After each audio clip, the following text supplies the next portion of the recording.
Et salut tout le monde, c'est Baptiste de la chaîne Mobilitest. Aujourd'hui je vous fais un test sur un vélo électrique fat bike, un peu comme d'habitude j'ai envie de dire, en 20 pouces. Il s'agit du Vacol SG20.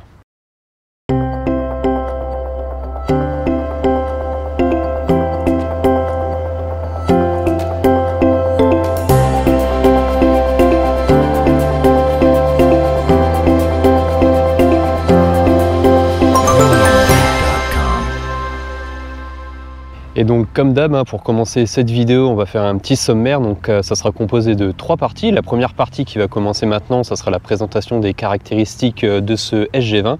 La deuxième partie, vers la moitié de la vidéo, on fera un test en fonctionnement pour voir ce que ça vaut dans les conditions réelles d'utilisation. Test de vitesse max, de freinage, d'accélération, sur les différents modes électriques, etc. Et en fin de vidéo, la troisième partie, on abordera les points positifs, les points négatifs et une petite conclusion. Et on va rentrer tout de suite dans le vif du sujet. Je vais vous présenter les caractéristiques de ce Vacol SG20. Alors déjà, le voici un petit peu plus en détail. Donc comme je l'ai dit, c'est un 20 pouces fat bike, des gros pneus 4 pouces de large. C'est pas un vélo pliable, celui-ci le cadre est fixe. On n'a d'ailleurs pas de suspension arrière.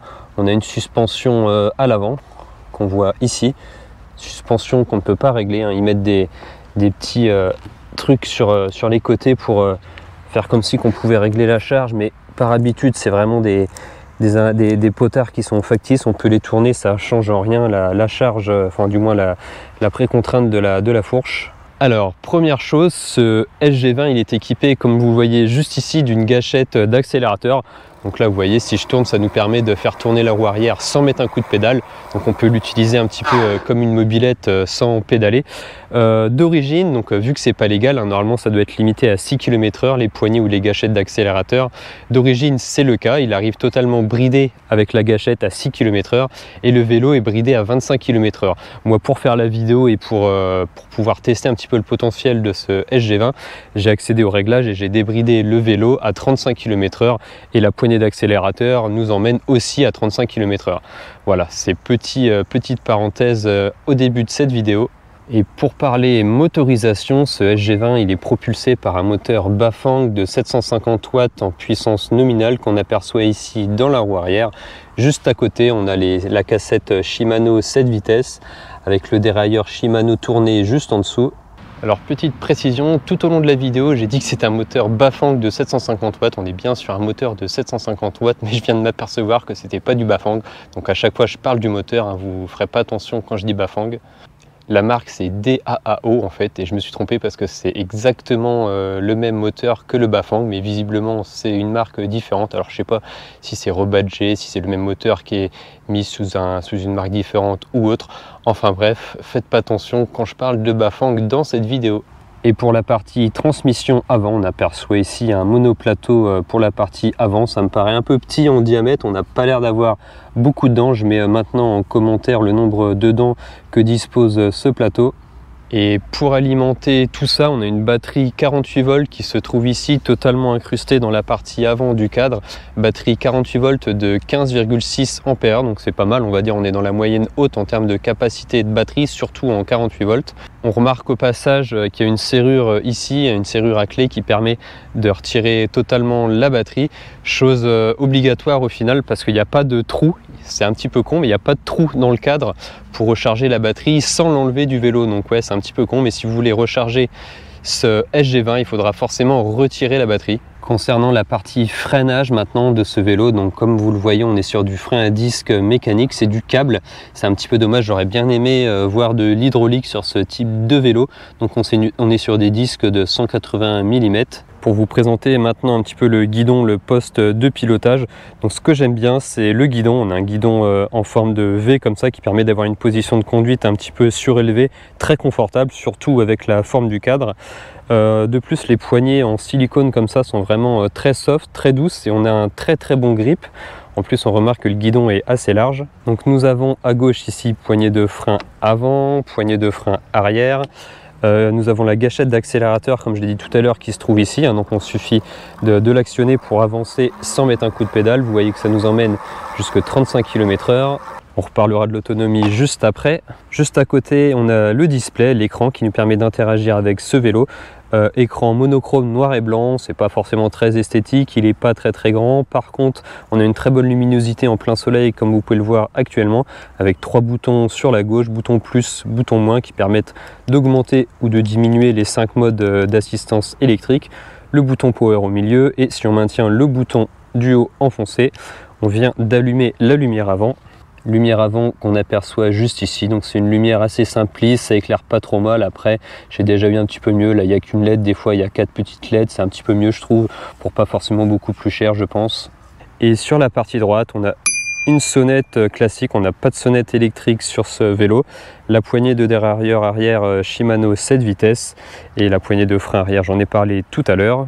J'ai aussi parlé de l'éclairage avant, on peut voir qu'il y a également un éclairage arrière. Malheureusement, il n'est pas connecté au vélo, hein. Comme on peut le voir, il n'y a pas de câble.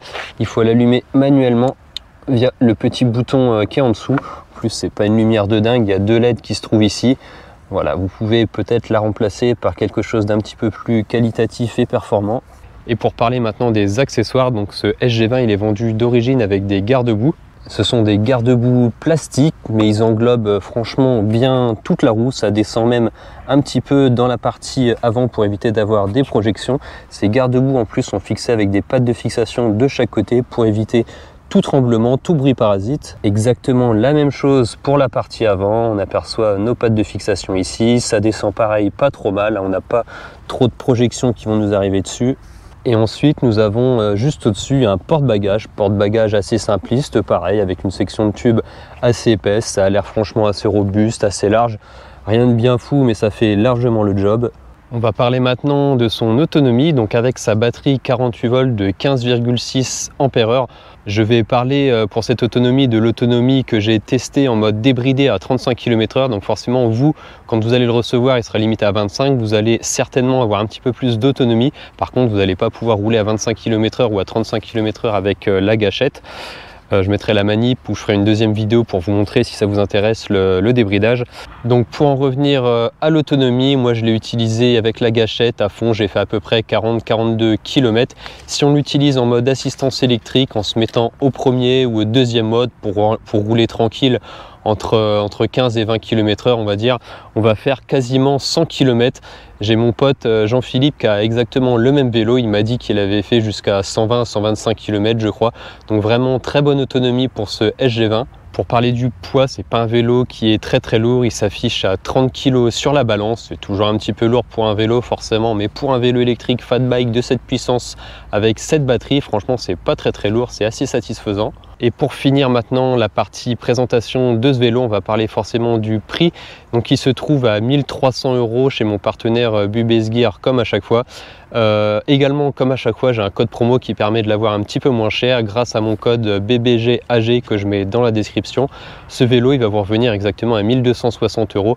Franchement pour les prestations qu'il propose, la puissance, l'autonomie, le confort, hein, comme on va voir tout à l'heure, ça vaut largement le coup. Très bon rapport qualité-prix pour pas trop spoiler ma vidéo. Et on va donc passer maintenant à la partie test en fonctionnement de ce SG20 pour voir ce que ça vaut dans les conditions réelles d'utilisation. Allez, à tout de suite. Et nous voilà donc maintenant à la deuxième partie de la vidéo, la partie test en fonctionnement, pour voir un peu plus en détail ce que ça vaut dans les conditions réelles d'utilisation. Je le rappelle, ce vélo est débridé, il est débridé jusqu'à 35 km/h. La poignée, la gâchette n'est plus limitée à 6 km/h, elle est aussi limitée jusqu'à 35 km/h. Bizarrement, j'ai réussi à le débrider, mais c'est quand même limité à 35. C'est toujours nettement plus appréciable que les 25 km/h d'origine. Et donc comme d'hab, on va commencer par le traditionnel test de vitesse max. Donc j'ai déjà spoilé, on est sur 35 km/h. Vous allez pouvoir vérifier avec la vitesse affichée sur le GPS, sur le téléphone. Allez, on se met à fond, mode 5 sur 5, uniquement à la gâchette. C'est parti. 20 km/h, 25, 30 km/h. Et on va très vite arriver au 35, voilà. On arrive au 35 et le vélo va pas plus loin. Même dans les réglages, dans les réglages c'est marqué 35 km/h, donc on ne pourra pas dépasser les 35. Sur l'écran du vélo, on est à 34,8, 34 sur le GPS, 34,1, 34,2. Donc globalement, la vitesse du vélo correspond quasiment à 100% avec la vitesse GPS. C'est un bon point. Donc voilà, je ne vais pas trop m'éterniser là-dessus parce qu'on a vu qu'il était malgré tout limité à 35. Allez, on va maintenant tester les freins. Donc freins à disque à câble sur des disques de 180 mm de diamètre. Allez, on est à 35. On va essayer de s'arrêter le plus rapidement possible. Très bon freinage malgré tout. Hein, c'est pas de l'hydraulique. Ça freine quand même très bien. On va refaire un deuxième test. Principalement à l'avant pour éviter de trop glisser. Ouais. Ça freine très bien. Je suis satisfait du freinage, mais c'est vrai qu'avec de l'hydraulique, ça aurait été un petit plus. Après, franchement, pour le prix, hein, parce que je le rappelle, mais ce vélo, vous pouvez l'avoir pour 1260 € en Europe, hein, bien sûr. Bon, je vais pas trop chipoter, c'est vrai que j'aurais bien aimé avoir de l'hydraulique, mais pour le prix, c'est quand même très bien. C'est vraiment un super bon rapport qualité-prix, ce SG20. Vous voyez justement, je suis un petit peu en train de faire le con. On va passer au test d'accélération en montée et juste après, je vous parle de la maniabilité. Donc là, la petite montée qui est ici jusqu'au pont en full électrique, hein, en mode puissance maxi. Allez, c'est parti. Donc des fois le moteur fait un petit peu de bruit, mais bon, c'est quelque chose d'assez fréquent que j'ai remarqué beaucoup sur les vélos électriques. Donc là on est à 30 km/h, 31, 32, vitesse GPS hein, toujours, 33, 34 et voilà, on va arriver à sa Vmax. On est donc arrivé en haut du pont à la vitesse max du vélo de 35 km/h sans grande surprise. C'est un petit peu dommage, j'aurais vraiment bien aimé le débrider vraiment totalement. Enfin là il est débridé parce qu'il n'est plus à 25, mais il est quand même limité à 35 et on sent que par habitude avec ce type de vélo, ce moteur, cette batterie, on peut aller jusqu'à 40-42 km/h. C'est toujours mieux que d'origine, je vais pas me plaindre. Donc c'est assez puissant, de toute façon pas de grande surprise avec ce Bafang 750 watts, hein, c'est un très bon moteur. J'ai dit que je vous parlais maintenant de la partie maniabilité. Donc j'aime beaucoup le confort hein, avec ce type de vélo col de cygne comme ça. On peut vraiment descendre, monter dessus très rapidement. Le guidon en V comme ça, un petit peu surélevé. On a une position, je vais pas dire chopper, mais presque, hein, parce que le guidon en plus est assez large. Hein, je pense du 700 ou du 720 mm de longueur. En plus, on a des bonnes poignées en silicone avec un grip très soft, mais très accrocheur. Et les poignées ne bougent pas autour du tube. Donc comme à chaque fois sur du 20 pouces, on peut se pencher de gauche à droite très facilement, hein, même si c'est du fat bike. La taille des roues font qu'on en fait vraiment ce qu'on veut et ça confirme comme ce que je suis en train de faire. Très bonne maniabilité. Je regrette juste qu'il ne nous ait pas mis de suspension arrière sous les fesses, une petite suspension centrale, ça aurait été un plus. Après forcément ça aurait augmenté un petit peu le prix du vélo, donc voilà, faut savoir ce qu'on veut. On remarque encore une fois que la luminosité de l'écran monochrome en plein soleil est vraiment très bonne. À chaque fois, bon, c'est soit on a des bels écrans design qui éclairent pas trop, soit on a des petits écrans monochromes comme ça où on voit bien. C'est encore pareil, il faut savoir ce qu'on veut. Je vais me retourner pour vraiment avoir le soleil derrière moi. Donc là, j'ai vraiment le soleil qui tape au-dessus de mon épaule gauche. Je ne sais pas si vous voyez à la GoPro, mais perso, moi je vois très bien les inscriptions sur l'écran.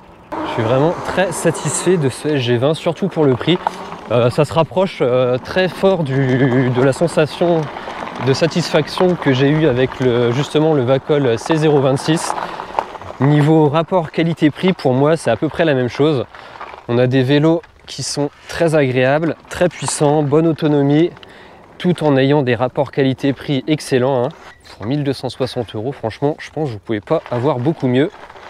Et on va rouler maintenant sur ce petit chemin en calcaire. Pas grande difficulté, après de toute façon c'est pas un vélo qui va être fait pour faire de la descente. Donc là quand on est comme ça sur les cailloux, forcément avec les fat bikes, ça roule bien, on a une bonne accroche, il n'y a pas de problème. Je vais juste prendre mon téléphone quand on va rouler dans l'air pour pas qu'il dégage.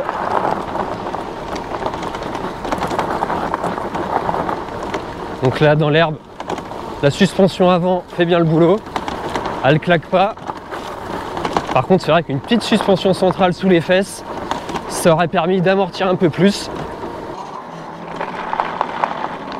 On a vraiment pas mal de reprises. Là depuis tout à l'heure je l'utilise en mode full électrique, comme une mobilette. C'est vraiment très sympa.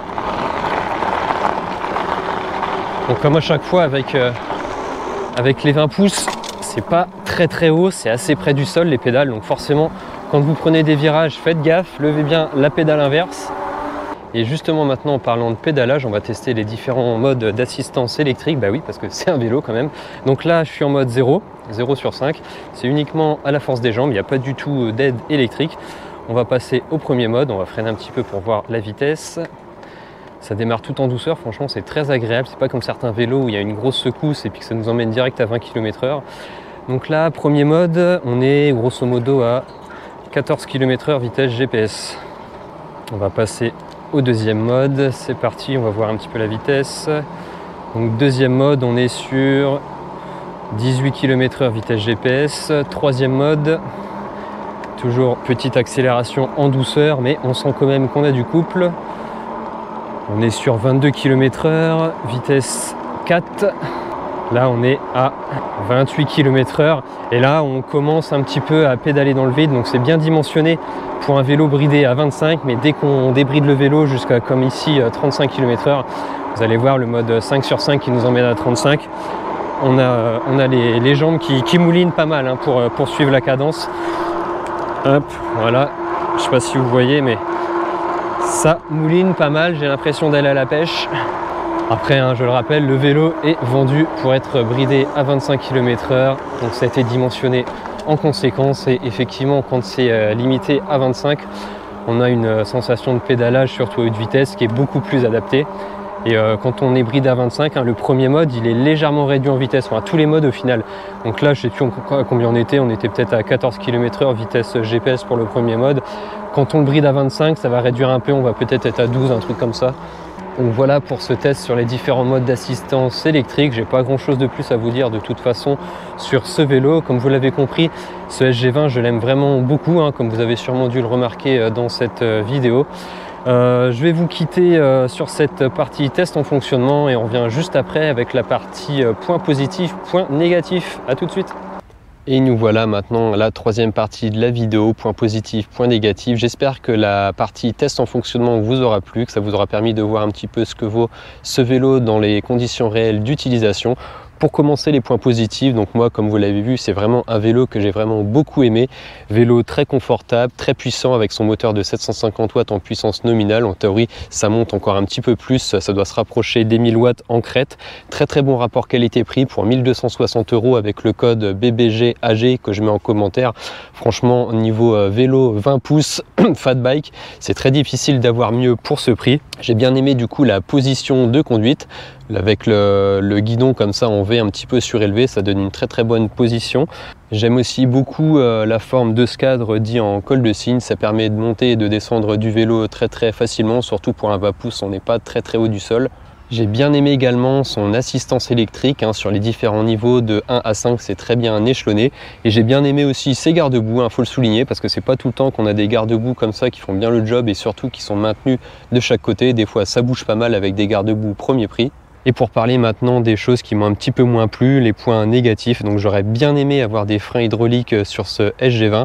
J'aurais aussi bien aimé avoir une suspension centrale et j'aurais bien aimé aussi avoir un plateau un tout petit peu plus grand parce que là, jusqu'à 35 km/h ça va, mais je pense que si ce vélo aurait été débridable jusqu'à 40-45 km/h, on aurait eu assez vite une sensation de pédaler dans le vide. Alors après, il est vendu pour 25 km/h, il est livré bridé à 25 km/h, donc à partir du moment où on est à 25 km/h, ça va. Le plateau avant, il a suffisamment de dents pour pas pédaler dans le vide. Moi, c'est vrai que je l'ai débridé, donc c'est peut-être aussi pour ça que je trouve que ça manque un petit peu de dents à haute vitesse. Je l'ai mis quand même dans les points négatifs parce que moi j'aime bien montrer le potentiel du vélo. Et dernière petite chose avant que j'oublie pour les points négatifs, c'est bien, ils nous ont mis une lumière arrière, mais c'est une lumière arrière sur batterie qui éclaire pas des masses. Donc là, ça serait pour moi un petit point à améliorer. Donc pour faire une conclusion rapide sur ce Vacol SG20, pour moi c'est un très bon vélo avec un très bon rapport qualité-prix. Très puissant, très confortable malgré qu'on n'ait pas de suspension arrière. On a quand même un bon freinage, mais c'est vrai qu'avec des freins hydrauliques ça aurait été un plus et ce vélo aurait été quasiment parfait. Et on est maintenant à la fin de cette vidéo consacrée au test du Vacol SG20. Je vous invite à vous abonner si ce n'est pas déjà fait, ça m'aide vraiment beaucoup. On va bientôt franchir les 7000, ça me permet d'avoir de plus en plus de produits. Donc cliquez juste en dessous sur le bouton s'abonner et moi je vous dis à bientôt pour un prochain test. Salut!